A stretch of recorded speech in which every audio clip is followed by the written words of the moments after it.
নমস্কার বন্ধুরা, আমি মন্দিরা। আজকে আমি আপনাদেরকে বানিয়ে দেখাবো সুজি আর বেসনের লাড্ডু। এটা খেতেও যেমন সুস্বাদু হয় আর বানানোটাও খুব সহজ। ঘরে থাকা কিছু উপকরণ দিয়েই আপনারা বানিয়ে নিতে পারবেন এত সুস্বাদু বেসন আর সুজির লাড্ডু। এর জন্য আমি নিয়ে নিয়েছি কিছুটা আমন্ড আর কিছুটা কাজু বাদাম।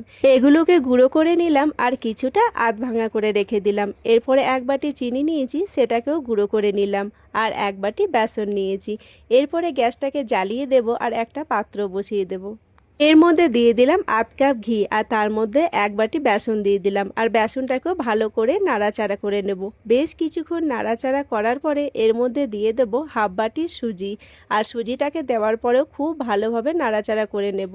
আর যে ড্রাই ফ্রুটটা গুঁড়ো করে রেখেছিলাম সেটাও এর মধ্যে দিয়ে দিলাম। এরপরে একটা পাত্রের মধ্যে নামিয়ে নিলাম আর যে গুঁড়ো করে রেখেছিলাম চিনিটাকে সেটাও এর মধ্যে দিয়ে ভালো করে মেখে নিলাম। তারপরে এর মধ্যে এক চামচ ঘি আর কিছুটা পরিমাণের এলাচ গুঁড়ো দিয়ে দিলাম আর যে ভেঙে রেখেছিলাম ড্রাই ফ্রুটগুলো সেগুলো এর মধ্যে দিয়ে দিলাম। সবগুলোকে খুব ভালো করে মিক্স করে নিয়েছি। এবার হাতের সাহায্যে এরকম করে গোল করে নেব। সাইজটা আপনারা নিজেদের মতন দেবেন। আর তারপরে এর উপরে দিয়ে দিলাম একটা গোটা আমন্ড। ড্রাই ফ্রুটটা আপনারা আপনাদের পছন্দ মতন দিতে পারেন। আমার এই আজকের বেসন আর সুজির লাড্ডুটা আপনাদের কেমন লাগলো অবশ্যই কমেন্ট করে জানাবেন। এখনকার মতন এই পর্যন্ত।